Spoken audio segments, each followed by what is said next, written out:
Black Friday turned into flip miss for the Oklahoma Sooners as they lost one of their four-star wide receivers. We'll talk about that. We got a game to talk about a little bit as well. And we got our Big 12 picks coming later in the show on today's episode of Locked On Sooners. You are Locked On Sooners, your daily podcast on the Oklahoma Sooners. Part of the Locked On Podcast Network, your team every day.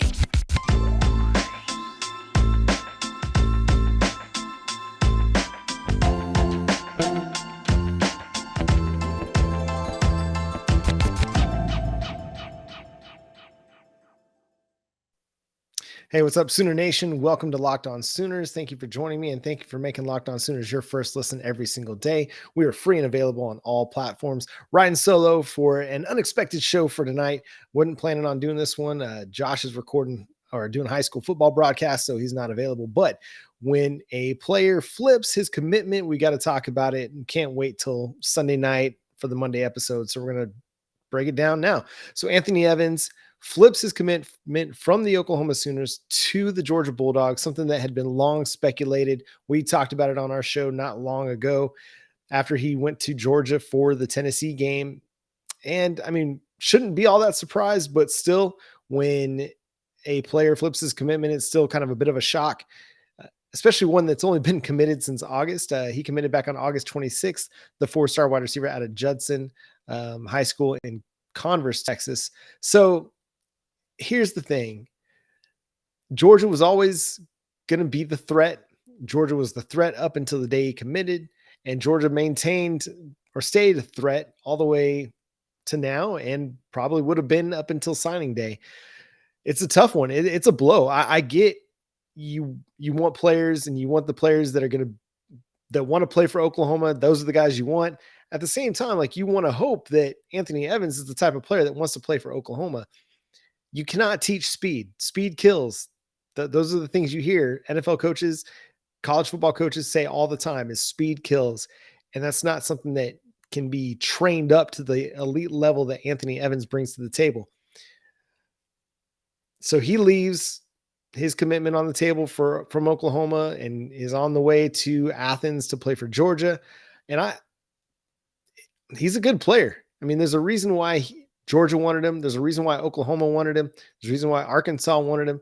These high level, I say, high level. Arkansas is not quite to the level of Georgia and Oklahoma, but a really good player being recruited by two really good schools, and it coming down to those two schools, it should tell you just as much as you want to know about the player. He's a good player. Now, from a fit perspective, from a culture perspective, would he have been a fit? It's hard to know. You can't know that. I know there's a lot of stuff that's out there circulating that he was a silent commit back in September, but didn't want the commitment or the flip to be a distraction from the high school season. And, his season ended today. I get that. Really what it comes down to is a high school kid making a decision. I get there's some frustration out there about how he handled the decision, but again, it's a high school kid. I spoke about this on Twitter, on our Locked On Sooners Twitter account earlier today. I said, which one of us wouldn't want to go back to our senior year and do something just a little bit differently? That's kind of what it comes down to. For me, specifically, maybe not do baseball all year, maybe decide to skip out on a once in a lifetime trip to England and play baseball. So, I mean, there are always decisions that we can look back on and be like, man, I wish I'd have done it differently this way or that way. I wish I wouldn't have gotten in my car accident, turning left and hitting a curb and running into a big truck and leaving my truck on the side, not on the side of the road, but out in front of my parents' house for a few months until I could afford the deposit the deductible to pay for it. That was a bummer. That was kind of one of those, like, I wish I could have done that differently. Every high school kid, if you haven't made a decision that you look back on and think, man, I wish I'd have done that differently, it is what it is. He committed to the Oklahoma Sooners in late August. It took a few months, but he decided he wanted to do things differently. It is what it is. He's a high school kid. He's got to look out for his future. It's a bummer because, again, he's a good player, speedy player. At the same time, Oklahoma is not suffering at the wide receiver position. Just in 2023's recruiting class, you got Jaquaize, Pettaway, another speedy receiver. a 4-star wide receiver. You've got Keyon Brown, a nice, big, strong, athletic receiver that's also got a little bit of speed to him as well. You got both those players committed to your 2023 class. Oh yeah, and early signing days not until the middle to late December. National signing days not till early February. So there's a lot of time to add more wide receiver talent to the group. And then you just look at the 2022 class. You added Nicholas Anderson, Jayden Gibson, 2 4-star wide receivers that people feel really, really high on. They're very, very positive about what they bring to the table.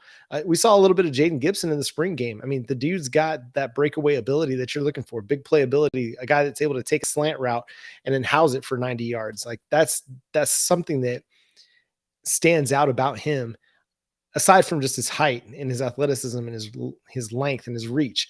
So you got those two guys, part of your 2023 or 2022 class that came in as freshmen this year. They didn't play very much, if any, this year. And so you've got them redshirted. Basically, there's going to be opportunities for them to earn playing time next year and get on the field a little bit more.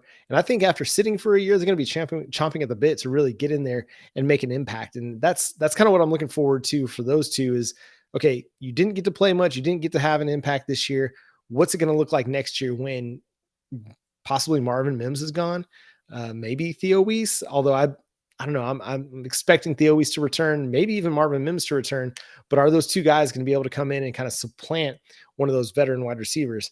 If both those guys decide to leave, which again would surprise me, then all bets are off. Like there's no snaps that are guaranteed for anybody on the wide receiver depth chart. And so there's opportunities for Nicholas Anderson, Jayden Gibson to really make their mark next year. I mean, Gavin Freeman is about the only freshman wide receiver that's made a strong impact this year. And he won't be guaranteed anything either.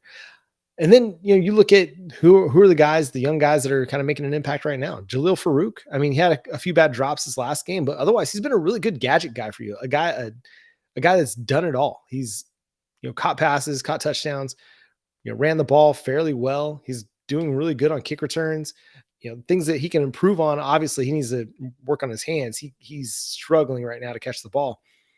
He can, work on breaking more tackles. But I think he's a player that's going to be very important to this team next year.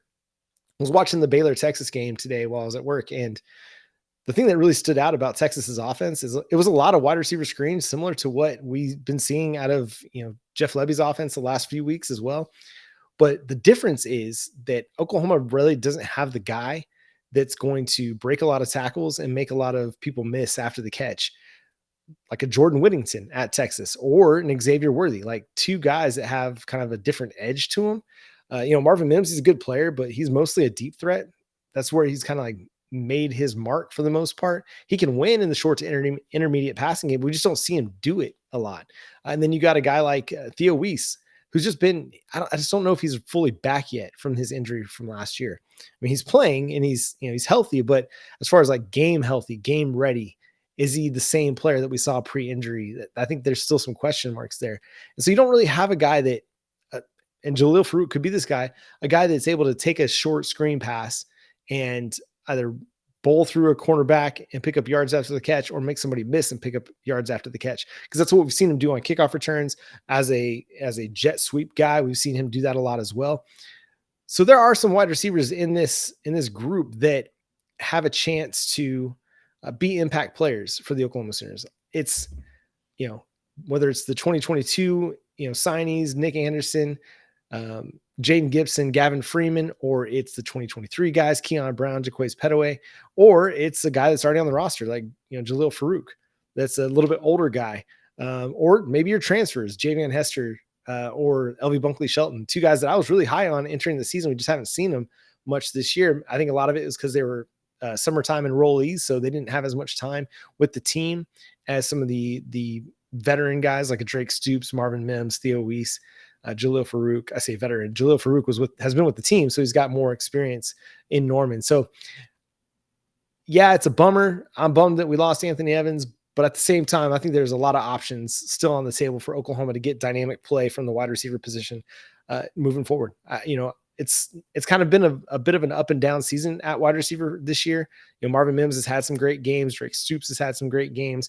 And then Jalil Farouk's kind of been solid in stretches. Theo Weiss, it's been okay from time to time, but you haven't really got what you expected out of him making a return from injury.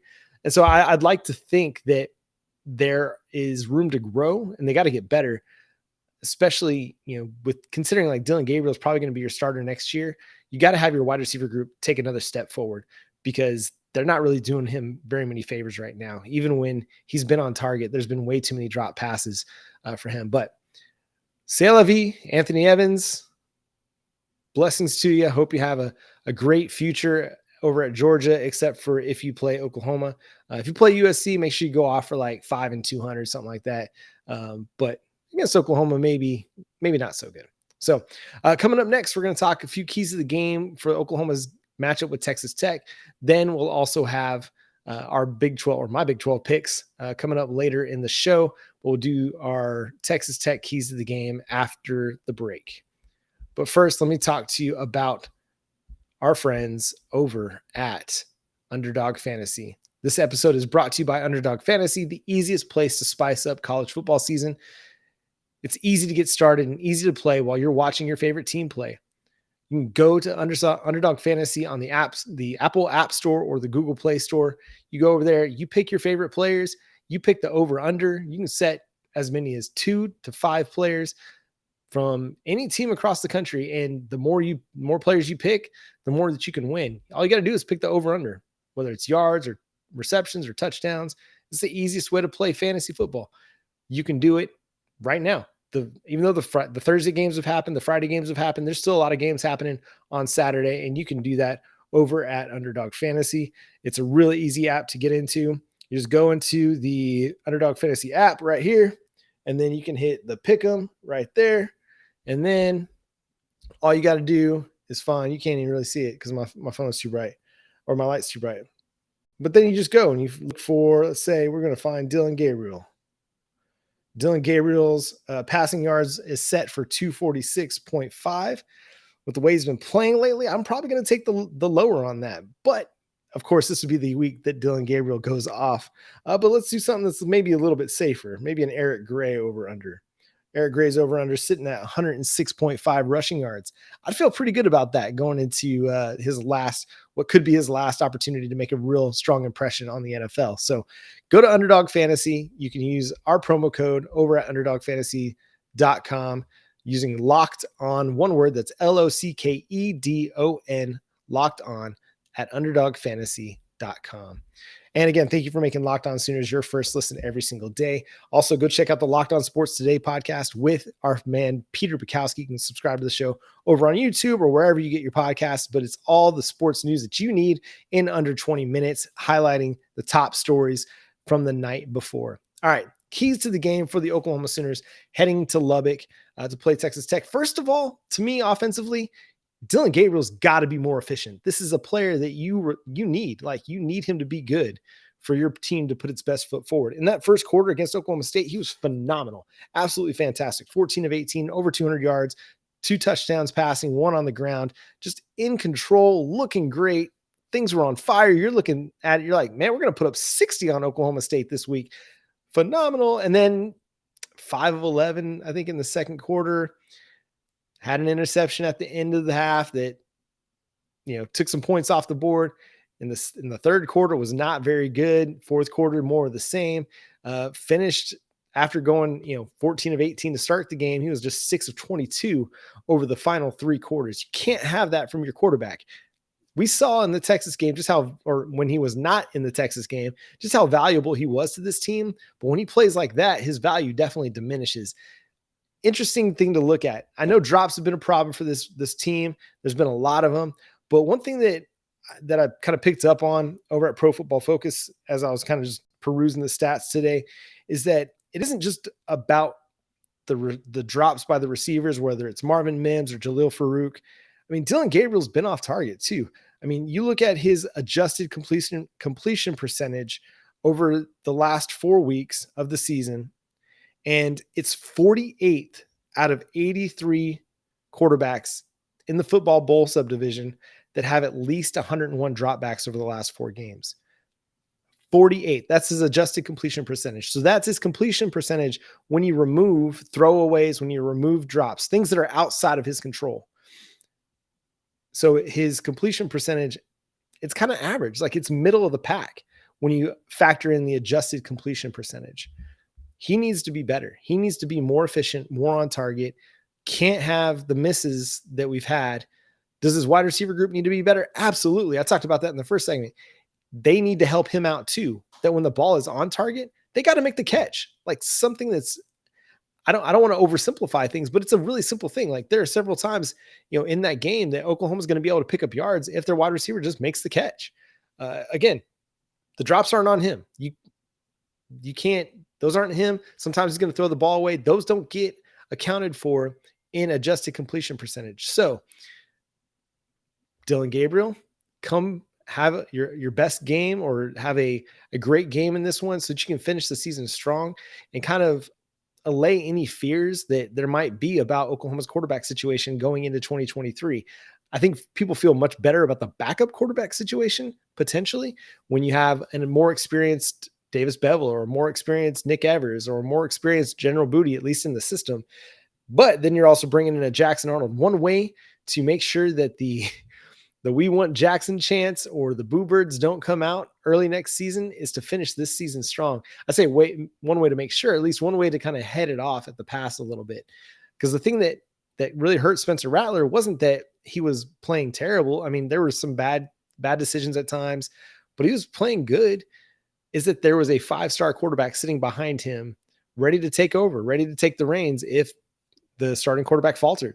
If Dillon Gabriel has stretches of play like he did against West Virginia or against Baylor, where he throws 3 interceptions, or against Oklahoma State, where they weren't very good for 3 quarters, then I mean, who knows what offensive coordinator Jeff Lebby or Brent Venables might do in that situation. So let's just completely avoid that. Obviously, if Jackson Arnold comes in, is just the better quarterback and wins the job, which I doubt, mostly based on what I'm seeing from Brent Venables and his crew with freshmen this season, then so be it. But Dillon Gabriel needs to have a bounce back performance in this one. Again, great in the first quarter, but like we've said it several times on the show over the course of the season, it's not about how you start, it's about how you finish. And he started great, but he finished terribly. And he'd be the first person to tell you that he's got to be better for a full 4 quarters. And Oklahoma needs him to be better for a full 4 quarters. This is going to be a much different task for them this week.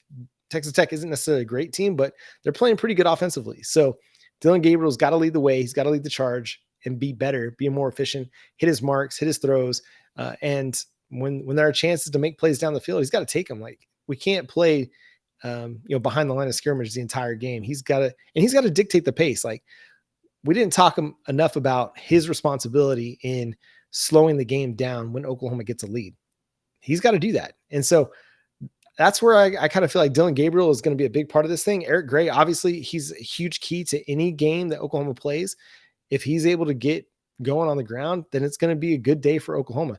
Now, that said, he ran for 211 yards a couple weeks ago against West Virginia, and they lost. So if Eric Gray can have another strong day, if this offensive line can establish the run game, if they can dictate the pace of play, be the more physical team, that'll really bode well for Oklahoma. Texas Tech is allowing 162.5 rushing yards per game. So that's an opportunity for the Oklahoma Sooners to really play well in this one. If they're able to get the ground game going, I think it benefits everything. It helps everything out.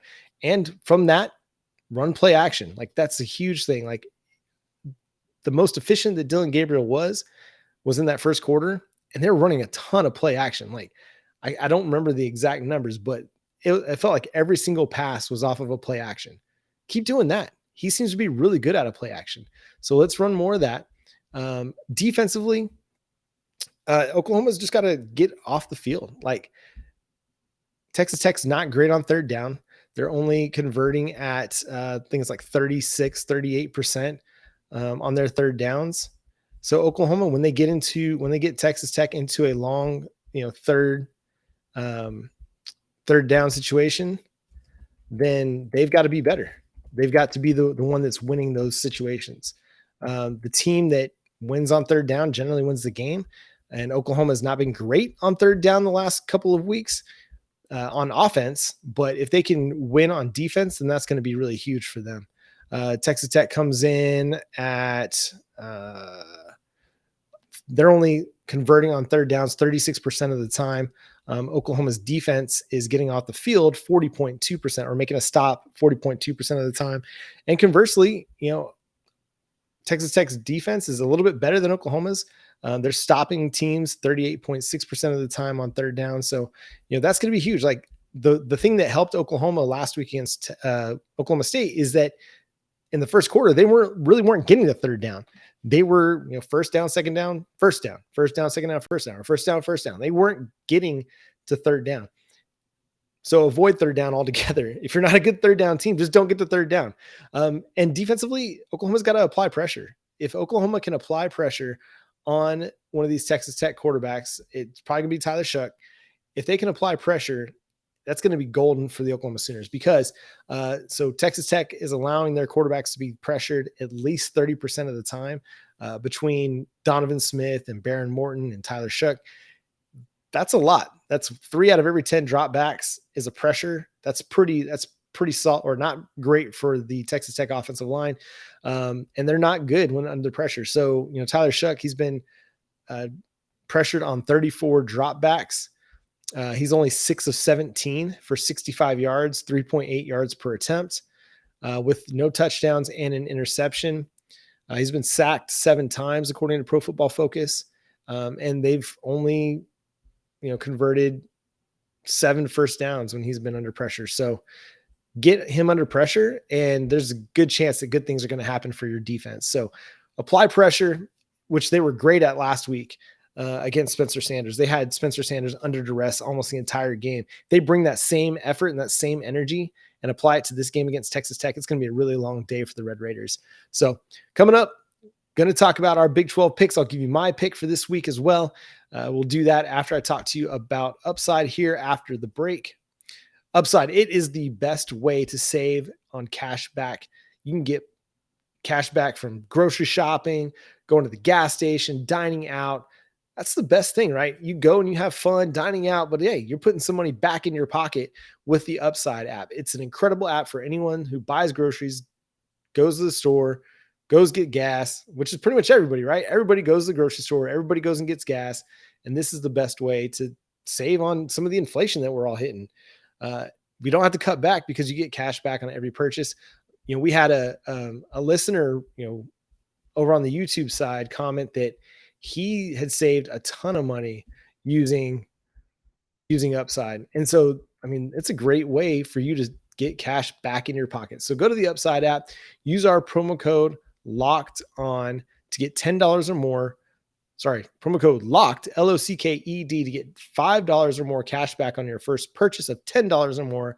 Again, that's promo code locked to get $5 or more cash back on your first purchase of $10 or more using our promo code locked.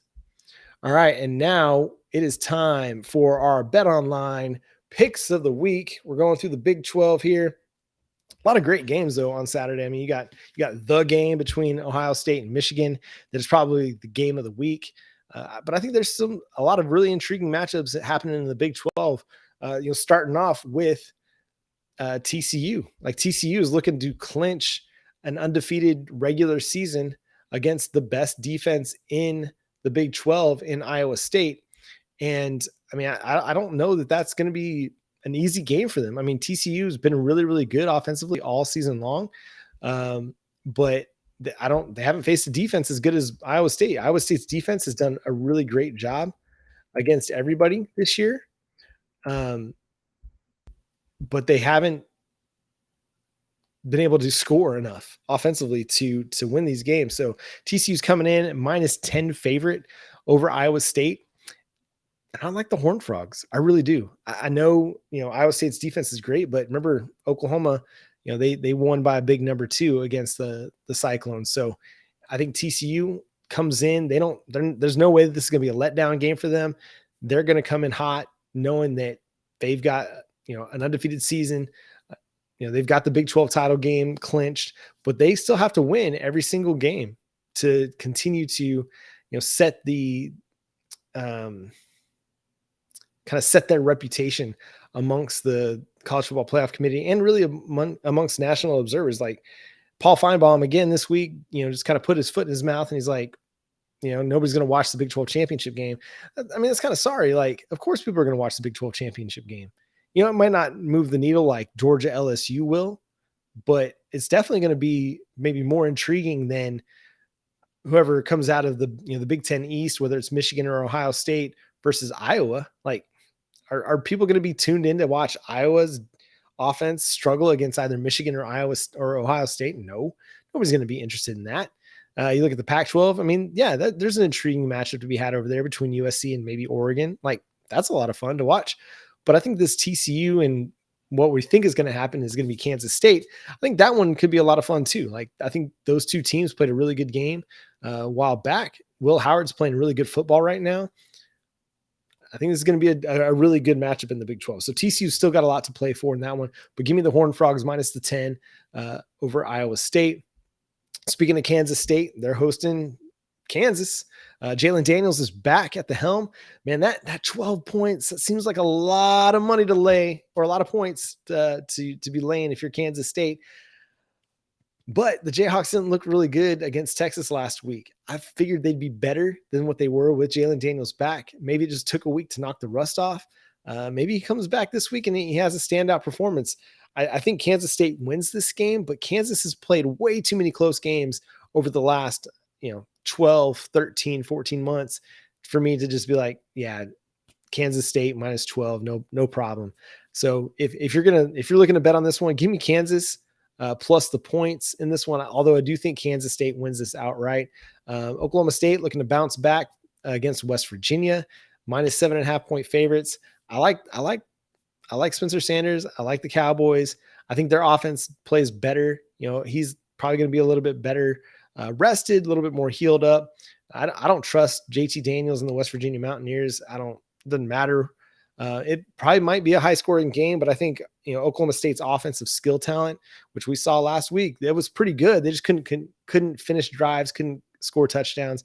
I think Oklahoma State finishes the deal this week against West Virginia. And that brings us to OU versus Texas Tech. I don't think this one resembles the 2016 matchup in any stretch of the imagination. I also don't think it resembles the 2021 matchup where Oklahoma won by 31 points over the Red Raiders in Lubbock. Tyler Shough, he's a good quarterback. He's got good size, good arm talent. But I think Oklahoma's pressure packages get to him, and he's not able to solve their coverage, especially when they do zone drops.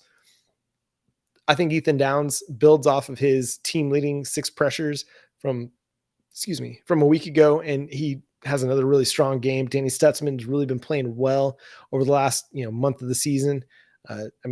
He's been playing well off and on throughout the season, but I feel like he's really found his stride and found some consistency over the last month of the season.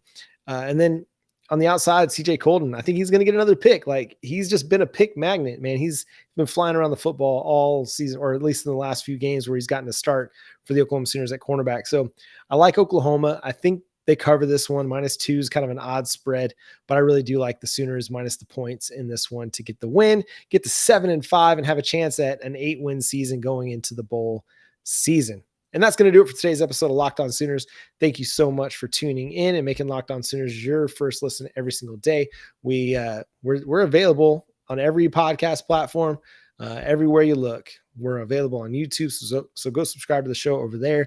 Go follow my partner, Josh Helmer, at Josh on Ref. Go listen to him Monday through Friday from 9 to noon. You can read my work covering the Oklahoma Sooners over at the Sooners Wire. And until Monday, when we're going to break this game down in its entirety, win or lose, however it goes, it's going to be a fun one because it's our last regular season game before the bowl game. So we're going to enjoy every single one of these because we only got 2 more football games left to cover for this team.